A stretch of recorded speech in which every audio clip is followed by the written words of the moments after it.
Hello, hello, hello, everyone. Mike Arnold's here, co-founder with Path Trading Partners, along with the soon-to-be-on Bob Iacchino on today because he couldn't make it yesterday. Good afternoon, Davey. Good afternoon, Sashi. Good afternoon. Amadeus is back in the house. Hello, Lauren. All right. So you got those little mini doubles trader. Nice little bounce today. Little volatility with that bounce. We had durable goods. We'll talk to Bob about that. Durable goods. Pretty decent miss we covered this morning. Pending home sales. Still a disaster. We'll ask Bob about the crude numbers. And Jackson Hole kicks off tonight. Real quick with tomorrow. We got the quarter over quarter GDP for Q2, the second estimate, the second revision. Remember, the first one came in negative 0.8. We got continuing jobless claims with the magic number of 1456 that we're looking for in a long term. That would be a very strong confirmation of a recession indicator. We got core PCE prices tomorrow. And we got Kansas City composite and manufacturing, but the big stuff comes out 1 hour before the open, so don't be caught off guard by that. And then more Jackson Hole, and then we got PCE and Powell Friday. Pretty mixed today. A couple things up like Meta and stuff. Other things, mega caps mixed. And we had some big companies reporting this afternoon. FOMC, this is climbing again, favoring the 75 basis point hike by 60-40 ratio and still in negative gamma territory. Talked about earnings.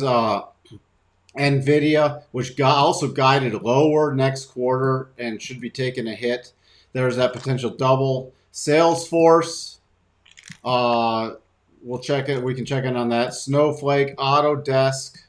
So that's what we sit with some big ones. Williams Sonoma, more minor, but I wanted to glance at that. Tomorrow before the open, Peloton could not find any major news on that little pop today, but that's also starting to trade in the meme-ish category.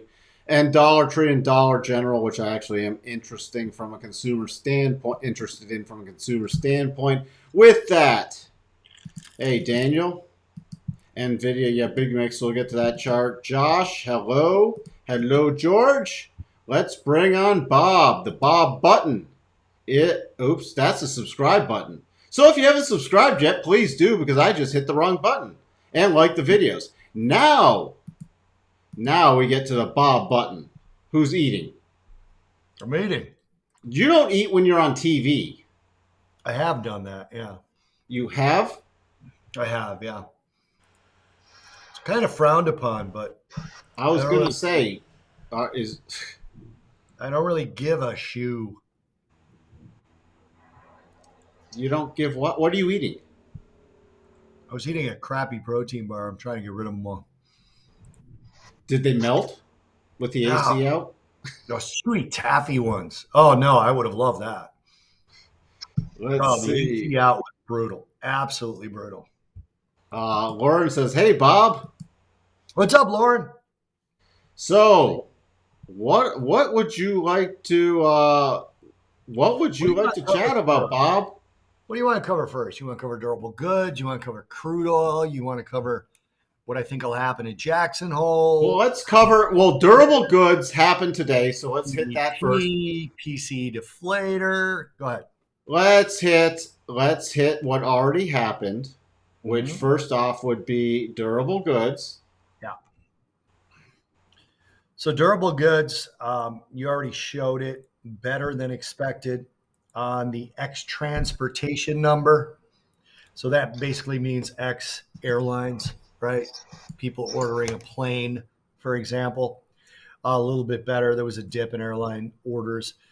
X defense, better month over month than the last figure. And the headline, month over month, missed expectations, but they revised last month's higher. But the part, when you really dig into the numbers, there were two real things that were missing. Corporate capital expenditures were way down.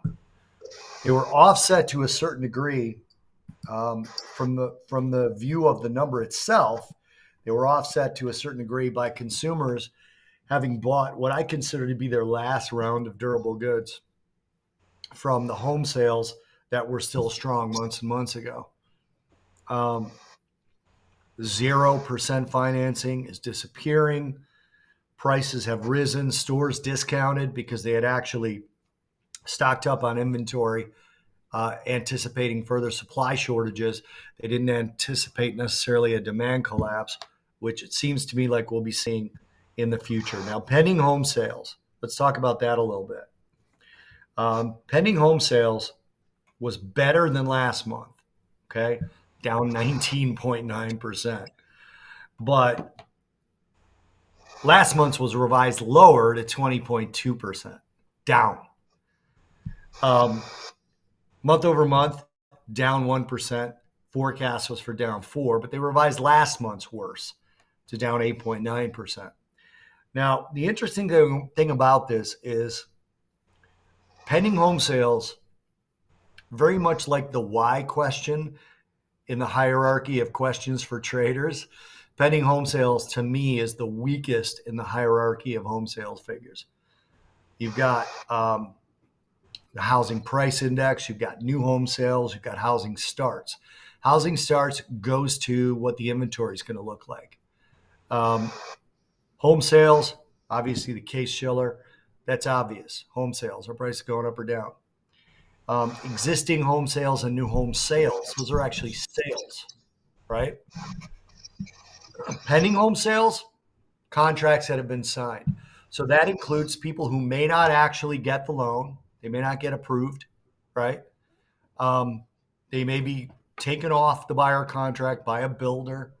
And also, the consumer can walk away from those, give up their deposit or earnest money or whatever it was. So pending home sales tells you very little. And that's why you get these revisions. And the last two revisions were worse. I suspect these two numbers will get revised down as well, considering the move in interest rate since the recording of these particular numbers were taken, which was slightly higher. So overall, I think the data was mixed to bad. I don't think it was really good at all when you break it down into the durable goods orders. And that lines up with the PMIs that we saw yesterday.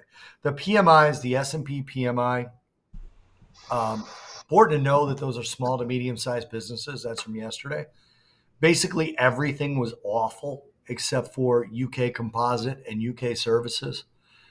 We did have US services still above 50, I believe, but the composite was just barely the services came in at 44. The manufacturing came in at 51. No, I'm talking about UK. Oh, UK. UK. Yeah, UK had the best set of numbers of the bunch, but they were all really terrible. Services in the US came in a contraction. The composite came in a contraction. Of course, you would have a contraction. Services is the major part of our economy now. But remember, when you're looking at the S&P stuff, you're looking at small to medium-sized companies. Okay, you're not looking at the big caps, which the ISM measures. Now, you can look at that as being, okay, so it's not a massive part of the economy. It is, but it is also the job creators. So if they're doing poorly, labor is going to suffer down the road. So that's it for the recent data. What else do you want to talk about? All right. Before we get to crude, any thoughts on tomorrow with GDP numbers, continuous jobless claims, or anything else that's coming out tomorrow morning before you open? So GDP, there's going to be this revision and then two more. There's a second revision, a third revision, and then what they call the final, which is the fourth revision, right? Everybody's expecting the GDP number to be revised higher. I think the estimate is for going from down 1.6 to going to down 0.8. It's a big revision. I think there might be a little bit of politically driven motives in those estimates. So if it misses, that's really bad. You could see us actually getting to flat to positive if tomorrow's revision comes out at minus 0.8 or better than that. So it's minus 0.7 or minus 0.6. Those would be really big, almost fishy numbers, in my opinion. But if the second revision isn't revised much higher, than the estimate itself of minus 0.8, it's almost impossible that it gets to positive by the final number. So it really just, to me, goes to the conversation of whether we had 2 consecutive quarters of negative growth. Doesn't matter because they say that's not the definition of recession anymore. Fine. I'm fine with that. We have had recessions without 2 consecutive quarters of negative growth. So I don't think it matters so much. I think it more becomes a talking point of market participants in terms of conspiracy theories if it ends up being positive more than anything. I do. We got to have something to talk about then, don't we? Always got to have something. All right. Any thoughts on jobless claims? No, not really. I mean, last week was the first week that jobless claims missed to the good side of things in about the last 8. And then we also had a streak of about 10 out of 12 where jobless claims was worse than expected every single week. The continuing claims last week was worse than expected. So obviously, one data point does not a trend make. So that's all I would really be watching is if jobless claims tomorrow beat expectations or missed. Was it worse or better than the market expects? That's all I really be looking at. All right, let's jump to crude. A little bit of strength in that crude data this morning, was there not? The draw, 16 million, I think I saw. Yeah, 16 million. Let me pull that up. I've got the actual EIA here. Okay, so where is it? Crude inventories, excluding those in the SPR, I'm sorry, decreased by 3.3 million. Refinery runs were 16.3 million, which is a really good number. But inventories decreased by 3.3 million. Inventories are about 6% below the 5-year average for this time of year. Okay, so that means we're still undersupplied versus the 5-year average. And by the way, in that 5-year average is the pandemic where we were massively oversupplied. Okay, so that's actually a little bit of a skewed number in my view. Gasoline inventories were unchanged from last week. They're about 7% below the 5-year average. And we also saw refinery utilization creep back up a bit. I don't know if any of you have ever heard me talk about these numbers before, but I watch refinery utilization quite a bit because it represents demand on the ground.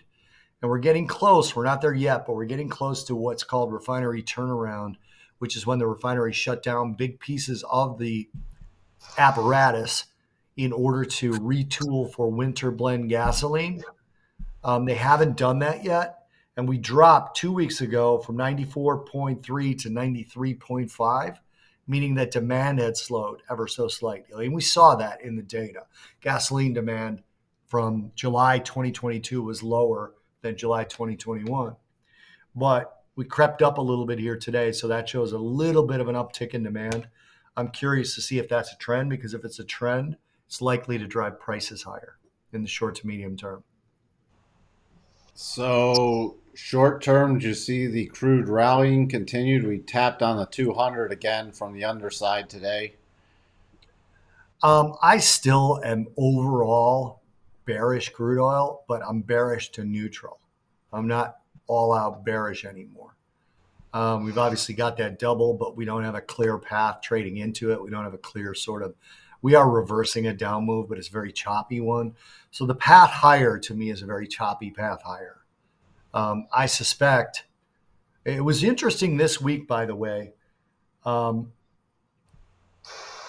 oil minister, I should say Saudi Arabia's oil minister, Prince bin Salman, I can't remember his first name, and it's a long one, said that they could cut production. He said that he called it a yo-yo market in crude oil. And he said that basically it's giving a false sense of oversupply. Of undersupply, but the market is actually, hold on, I said that backwards. It's giving a false sense of oversupply, but the market is actually still undersupplied. And the EIA figures kind of bear that out, being 7% and 6% below the 5-year averages, which again include the pandemic. So, yeah, it's not a great situation when they're already saying they could cut production. They're not, and they don't have a meeting, I believe, until late September. I could be wrong about that. But they can always call a meeting. And if they call a meeting, I suspect they'd be cutting production. Okay. So going into, we got Jackson Hole Friday. Let's jump back. Broad markets, we got a little bounce today. What do you see going into the next couple days? In what? I'm sorry, I missed Just it. in like the S&P, the Nasdaq, we up until we got Powell speaking on Friday from Jackson Hole. What do you see leading up to that? Yeah, so there's a couple of things I'm looking at from Jackson Hole. I think the Fed has to be hawkish and very, very hawkish. I talked about this on a couple of interviews today. Um, from my perspective, the Fed has two mandates and then they have a phantom mandate. Okay. The two mandates are price stability and full employment. They've failed horrendously on one. And you can argue that they haven't had a lot of control on the other, but if you are keeping score, they've been fairly successful at full employment. We all know which one they've failed at, right? It's been inflation, stable prices. By their own words, their target's 2%. Last read of CPI, we're at 8.5%. Even core, which again, core subtracts the things you actually buy. So I don't know why they like that so much, but whatever. Core CPI, even core, is at 6%, 5 point something, I believe, was the last reading of the core. The phantom mandate being asset prices, right? And asset prices retraced 50% of the bear market move. So when people are like, well, they're concerned about stocks are doing pretty well, right? So if you were ever going to throw another hard punch, right now I'm working on an article that basically says, does the Fed want to be Mike Tyson or Floyd Mayweather, right? And it's my contention that they should be Mike Tyson, but I don't know if they will. It's a really good scenario for them to throw another hard punch with, again, equities performing fairly well, considering that they just did 275 basis point rate hikes in a row that I've never seen in my career. And considering that now the probabilities are moving back to 75, I suspect because people are thinking exactly the way I'm describing that they're thinking, the Fed can look at this and go, look, stocks are doing just fine. Still in a bear market, but they're doing just fine. They aren't down 50 or 60%. And we're at 3.5% unemployment. Now, the Fed's moves take anywhere from 6 to 9 months to actually hit the market. But imagine if they don't do enough, and 6 to 9 months from now, we're still looking at, I don't know, 5.3% year over year, 0.8% month over month, PPI numbers through the roof, and unemployment only at about 4.2%. What are they going to do then? I mean, when you're talking about 6 to 9 months for their moves to affect the market at all, that means the slowing we've seen so far was based on something else. So I suspect they need to come out and say, you guys don't get it. We're actually going to continue to fight this. It's the only mandate they have left that's not doing well, even if you include the phantom mandate of asset prices. So I suspect that's what's going to happen. I've been saying that for a week and a half at least, that I suspect that's what's going to happen. Neil Kashkari talked that way, and Neil Kashkari was actually a dove. I mean, he was considered to be a dove. And he said, no, we have to keep fighting inflation.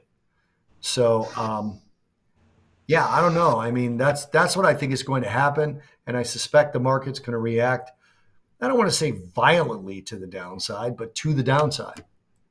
So. All right, now before we wrap this up, any thoughts on yield curve, notes, bonds? Well, the yield curve itself, the twos tens moved further away from its inversion lows, which I believe the inversion low is about 48 negative. Fell a little bit back today. I don't have. I mean, look at that double bottom. Yep. But I don't have a whole. Yeah, I don't have a whole lot of opinion on the level of it anymore. simply the fact that it's stayed inverted this long, if there's not a recession, it's one hell of a head fake. Yields themselves, they rely on Jackson Hole again. Again, if the Fed is going to continue to be aggressive, you're going to see this inversion go back down to the lows, because it's going to mean that A, they're going to be fighting inflation, and B, at least in the short term, they don't believe inflation is under control yet, which I suspect would mean higher long-term yields, which we've kind of started to see. So it just depends on whether the market believes that if they're fighting inflation, that it's going to work or not. But I think you're looking at higher yields across the curve going forward. All right. Well, any other thoughts on anything before we wrap it up? I don't think everyone is looking at Starbucks Group Holdings. I don't believe everyone is looking at that. It wasn't on my radar screen, but you know what? There's two daily candles. I mean, what are you going to look at? You're going to look at two daily candles. We can't do price action analysis on a low float IPO that has no data. Well, you can do on two candles. What are you going to do on two candles? I do analysis. I can do it on one candle. You've had your harmonics on the one big candle, right? Yeah. Hey, you can still. That's why. Look at this. Look. So from yesterday, you're targeting the 12.5% retracement, and boom. Can I respond to this last comment here? Which one? Watch any major live stream on YouTube, any major live streamer on YouTube a day ago. They were all talking about STBX. Watch the Wolf of Wall Street, NASCAR. That's what the YouTube live streamers are doing. Okay, they're pumping things that they can get in or are already in. And they're being paid to do it. So no, I don't watch a bunch of, I'm not knocking them, by the way. I'm just saying it's a legal-ish game, and that's why I don't pay attention to it. Okay? I just don't. I mean, just look at this chart. If you're looking it's very similar to what was going on with the meme stocks. The meme stocks lasted a lot longer because it was actually a pretty large retail base getting in it. But a lot of these people are trying to mimic what happened with Wall Street bets. They're just doing the old Wolf of Wall Street pump and dump, and I don't have any interest in that, my friend. I'm not paying attention to that because we have large portfolios that we watch, and this is never going to be a part of it. But if you're somebody that's interested in helping your retirement account, doing some active trading to bump up the retirement account, if you're looking to turn $1,000 into $10,000 in 2 days, you're in the wrong place. That's all I'm saying.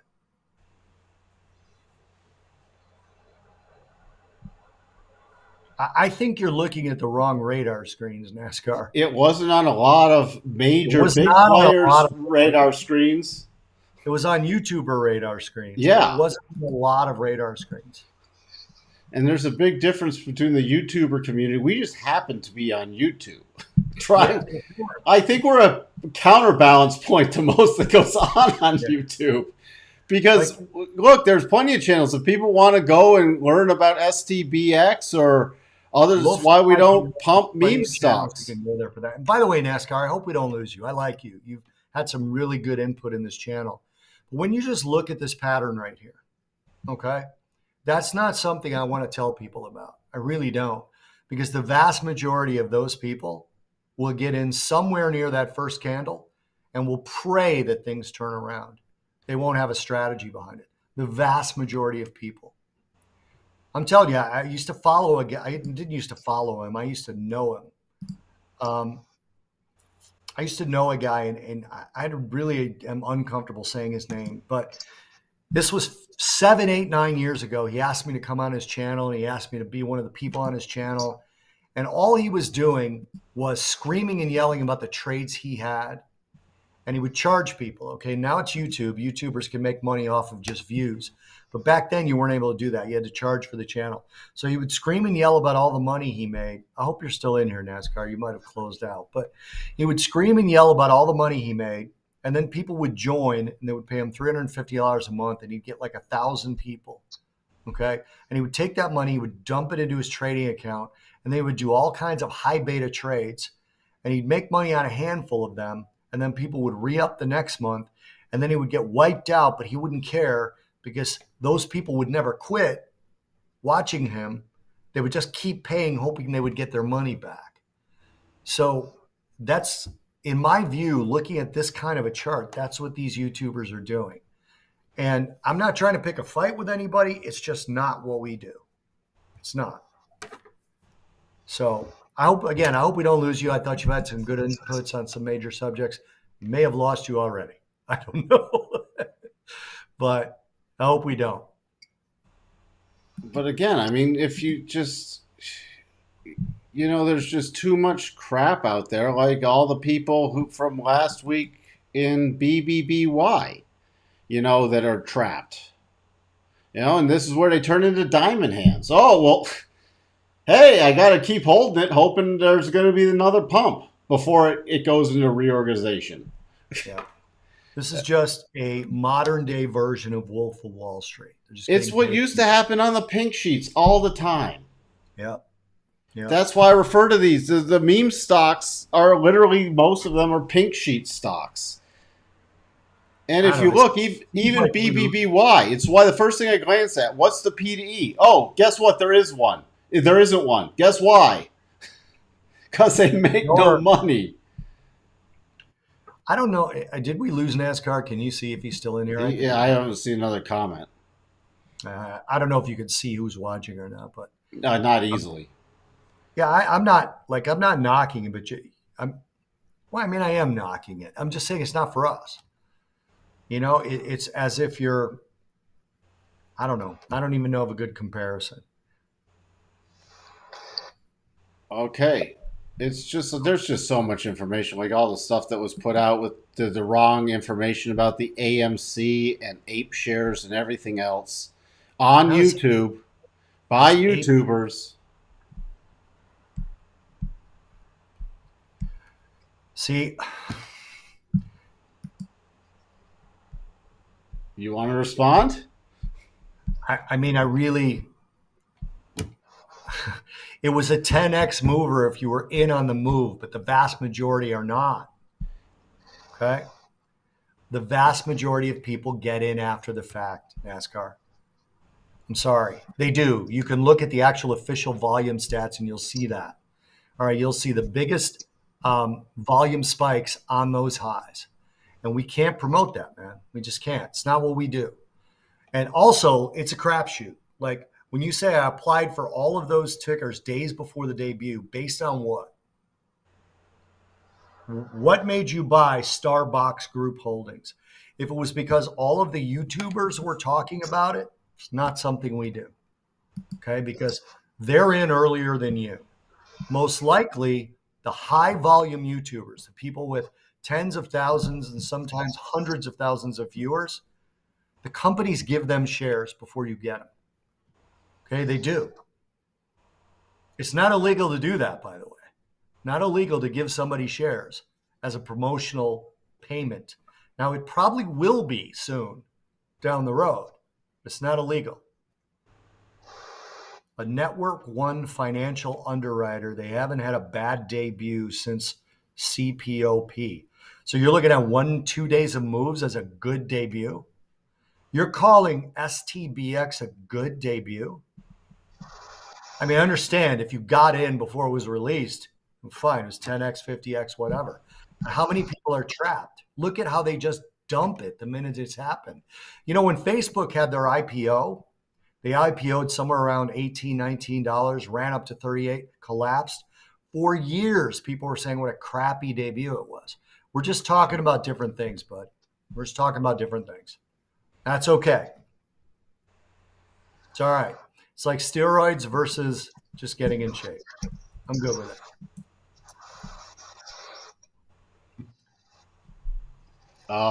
Anything else? Any thoughts Nope. about Peloton? Hey, Peloton had a great debut. These things are not investable. They're just not. Peloton. See, I'd rather wait. You know what? I'm a huge fan of Peloton, but not the stock. Yep. What would you say it was up for today, Rich? On they're going to start on Amazon. One They need more a lot comment. more help than that. They're going to have to go into reorg. One more comment, and then I got to go. You see it? Which one? This one? GM went bankrupt before the financial crisis. Should I really be upset that everyone got trapped and lost money on that? Everyone didn't get trapped and lost money on that. Some people did. General Motors was a public company for decades, paid dividends for decades, and made money for their shareholders for decades. The vast majority of people that got shut out of GM when they went bankrupt had already earned thousands and sometimes millions of dollars before their current holdings went bankrupt. So no, they're completely different, dude. Completely different. And again, listen, you're playing a game that I as long as it's not illegal, I got no problem with you at all. At all. And by the way, we don't talk about GM much here, but it's complete. I don't feel it bad for anyone that was in any stock that went down. I don't. But what I'm saying is for our members, I'm not telling them to get into low float IPOs because I don't want to be the reason that they're up there at the top and these things collapse. I don't want It's to be the why reason. it's why we weren't sitting there promoting the SPAC craze. Look at all those SPACs. Yep. I mean, where do you hear about the Shamath SPACs now? I mean, some of these people have lost tons of money on these things. Where do you hear about them anymore? Yep. You know what? We didn't promote those either because some people got in, they got the timing right, they made a bunch of money, and they bailed and they walked away and went on to that. Just like we don't promote NFTs. Yeah. Listen, You know, you got your guys NASCAR that you follow for that. I'm fine with it. I hope we see you in here. But when you say still no love, everyone's talking about it, it's never going to apply to us for this kind of stuff, dude. We're talking about active investing, sustainable active investing, and longer term sustainability. That's it. All right, I got to go. Love you guys. I will talk to are you you on soon. tomorrow morning? I mean, tomorrow afternoon? Yeah, I'll be on tomorrow afternoon. Okay. NASCAR, come and join us, buddy. All right. We'll Good to talk see you. to Bob tomorrow. Hold on, one more. Hold on. What's Kalani say? Bob, seems like every major economic powers are doing to crap. Do you think investors will flock to the U.S. market like they do with the dollar? To a certain degree, but just keep in mind that everyone doesn't have to flock into the U.S. equity markets. Okay. We're about to see, well, let me rephrase that. We've already seen double digit inflation in the UK. I suspect we'll see it in the EU. Citigroup has a target of 18% this coming January for UK inflation. Oh, 18%. So when you look at it from that perspective, yes, I doubt that people will flock to those markets, but they don't have to go into U.S. equities, Kalan. Remember, they can actually go into treasuries. They can just exchange and hold U.S. dollars. They might go into gold, which is the inverse to the U.S. dollar in theory. But the flight to safety usually involves the U.S. dollar and U.S. treasuries. All right, hopefully that answered the question. yeah. And here's the great chart. Energy prices in the euro area. That is absolutely brutal. You want to talk about something that looks like a meme stock? Hey, Rich, I think the U.S., I'm sorry, Mike, and then I'll go. I think the U.S. rejected their proposal. I thought I saw that an hour or so ago. I'm pretty sure they rejected the proposal and told them to go back to the drawing board. But we'll see. Don't quote me on that. All right. Well, there you have it. All right, guys. Okay. Cheers, everybody. We'll talk to you soon. Bye. Hey, everybody. How's everybody doing? Slow and steady wins the race. So let's just do a quick little recap. I'm watching for some more potential follow through tomorrow. We had that little double play out this morning. Come out here topping out. Remember, once you completed the double, you could also look. Just want to point out some stuff. Remember, put on your retracement harmonics. I don't cover everything all the time, but on the way to the double, you got the close above that. So above the double target, what do you target? The 87.5 to the 100%, and you watch for a reversal in that zone, pulling back now. So that's just how you come up with the next target. Again, sort of on a somewhat of a teaching kick, just trying to help people. And if you want, apply it to your low float IPOs. As long as this is the most recent rally, why did I flip it? Because we're already between the 87 and 100% level. But the key thing I'm watching is this 41.2875, so 41.29 area. As long as we don't get a key close below that, going to be watching for some slight more upside. Why? And it's not because we haven't triggered the next potential double, but let me pull these off right now. But we have daily cycles trying to turn up, coming out of over sold condition. Now remember, the weekly is going to roll over, so this bump could be very short-lived. The only other play then going into tomorrow and Friday would be this potential double bottom. That is about it at this point. So for overnight price action, that's pretty much what I'm watching is those harmonics I already took off. Again, you got a lot of key support points. So, there's the 41.37s. Then you still have the 41.25s and then the most recent lows. But just pay attention overnight to the key harmonics. And if we go up, you're going to see pretty significant resistance between about 41.57 to 41.61. And for overnight, in order to trigger this potential double, I'd at least need a 4-hour close above there. So that's the way I'm looking at it. We're going to go through this quickly. Again, NASDAQ, double bottom complete. NASDAQ, you got to go all the way back here technically. It's only going to make it slightly lower, but 12,894 is the key level you're watching for a close below. Other than that, a return to about 12,987, and then this 13,000 to 13,011 is major resistance. Above 13,1850 on a 4-hour closing basis would trigger the double. And notice the rotation in there did not invalidate it on the bigger time frames. You can see it really nicely on that 4-hour basis. Again, everything, the Dow hit its patterns. We don't need to cover all this. We'll just have more information by tomorrow morning. But the key resistance area I'm watching in the Dow right now is this little, about 33,020. You can come up with your key support back there. Interesting enough, Russell closing above the rotation zone. Russell does have the double, so let's now map out that Russell double, which is confirmed, by the way, but not yet triggered. I need, again, a 4-hour close above this high, 1940.90, so essentially 1941, 1956.50, 1964.30, 1972.10. Remember, on all these markets, all the financials, we have clear path moves. So if something happens tomorrow, you could see, to the positive side, you could see some still acceleration to the upside.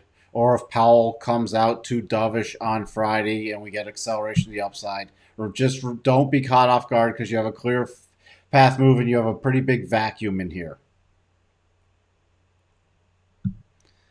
Other than that, Tesla,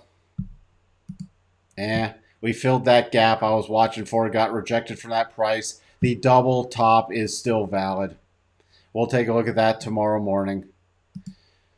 Just touch on a couple other things. Bitcoin hit the first horizontal channel breakout. This is still pretty much just a recovery flag pattern. So I'm watching for the next rollover play once we get to the top in that. It's in the cycle top. Dollar index, still potential double top here. Still potential double top. I'll get back into more bullish mode above about 109. Just a recap on the VIX. VIX triggering this double, so I am going to continue watching for a pullback at least tomorrow in the VIX. We'll take a look at that tomorrow morning. Let's take a look at some other stuff. Peloton. Big reversal. By the way, this is now a potential double top in Peloton. I'll be shocked if, well, their earnings estimate's horribly low. So I can't say I'll be shocked if they miss earnings. I'll be shocked if they report positive earnings. So that's going to be key. To the downside, you have a gap left behind you on the 1 hour chart. There is no double top on that. That's just a sideways channel. I'd be watching, breaking down back below 13 would be the move back lower.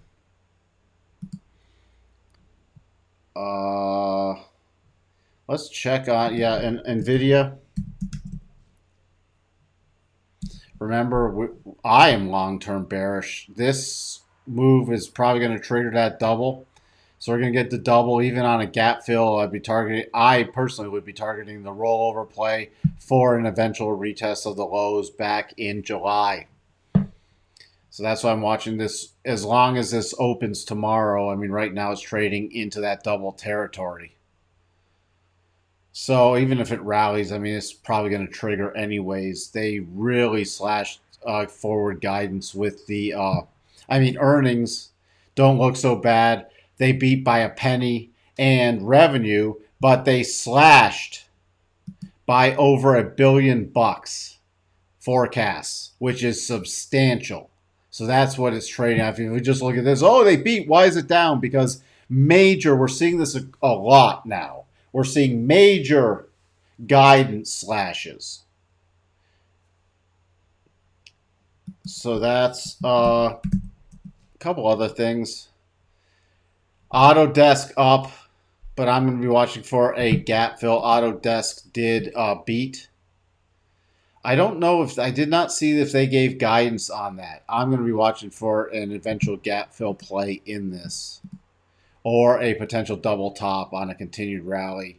Right now, that's off. Snow, I know, is big up, pretty big up. I mean, Snow finally reported something positive. Revenue in line. So that was good for Snow. I'm expecting this to, however, pull back on the next NASDAQ rollover. What else do we have? WSM down. I did not see their guidance on this. They did beat, but they probably had to guide or guide lower because it is down, and they actually beat pretty strongly. So that, again, I want to look back for that to see if they did guide down, because that's a sign for the more high-end consumer. They might be starting to monitor their purchases more closely. What else do I wanted to cover one other thing. I was trying to think about that. Salesforce. One thing, remember, sometimes I don't have patterns, okay? Salesforce, and I should have covered this before, I forgot over the last couple days, but there was a pattern that triggered.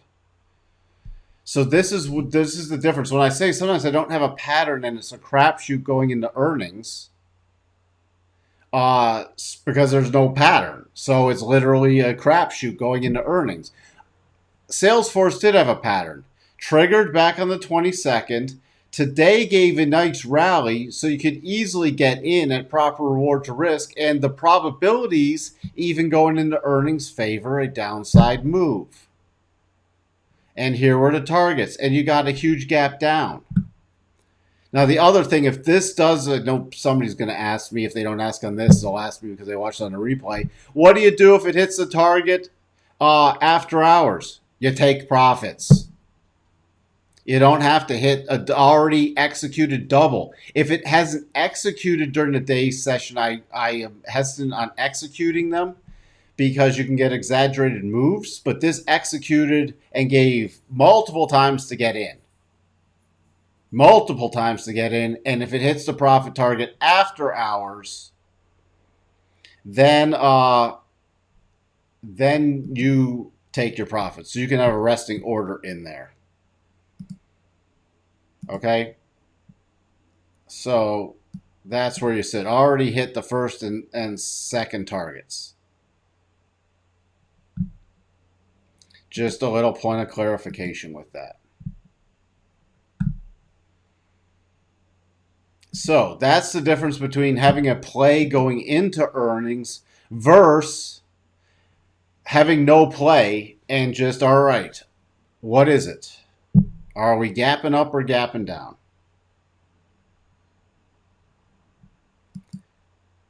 The Nvidia earnings is going to trigger the double top on the SMH.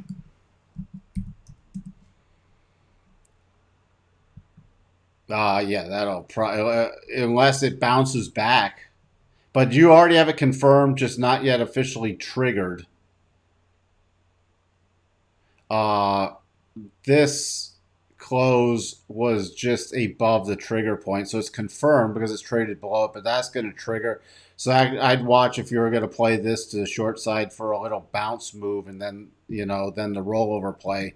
And other companies, other chip makers, if you have Nvidia guiding lower, you're probably going to see more revised guidance on other chip makers. So that could easily push the SMH easily down to the targets.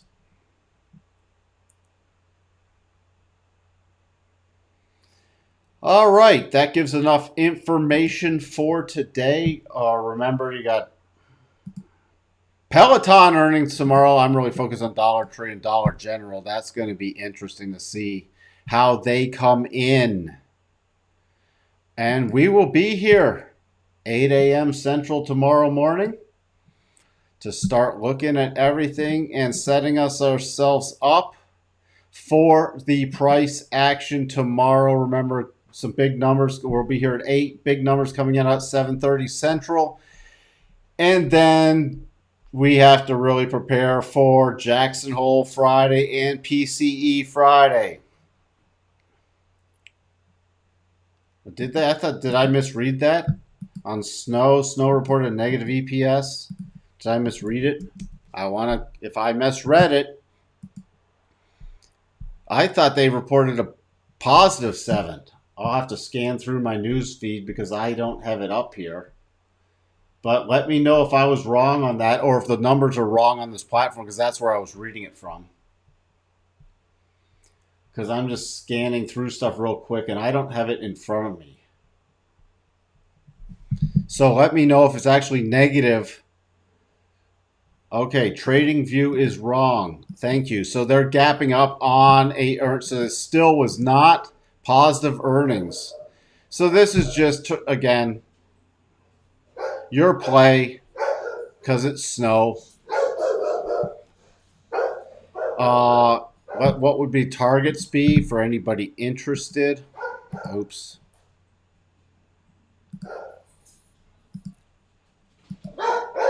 Let's see. Let's see where we're coming in roughly. 188, 60, 189. So you're pretty much trading the top of the channeling flag pattern.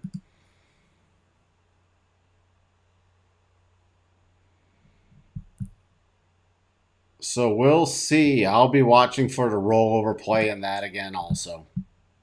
That'll be a nice gap fill play for this, but it's already trading and you have key resistance up here. So it'll be interesting. I'll be watching for the breakdown play, especially if they did not report positive earnings. Thank you for correcting that, Rich. Again, if anybody sees anything that's wrong or I state something wrong, please put it in the chat so we can get it corrected for people. And I will have to verify that after the live stream is over because I do like to verify. Not that I'm saying Rich is wrong. I just always like to verify for my own edification because Rich is probably correct. So, thank you, Rich. Again, thank you for everyone who's showing up for the live streams. With that, I will wrap it up for now and see everybody tomorrow morning. Everyone have a wonderful night. Bye for now.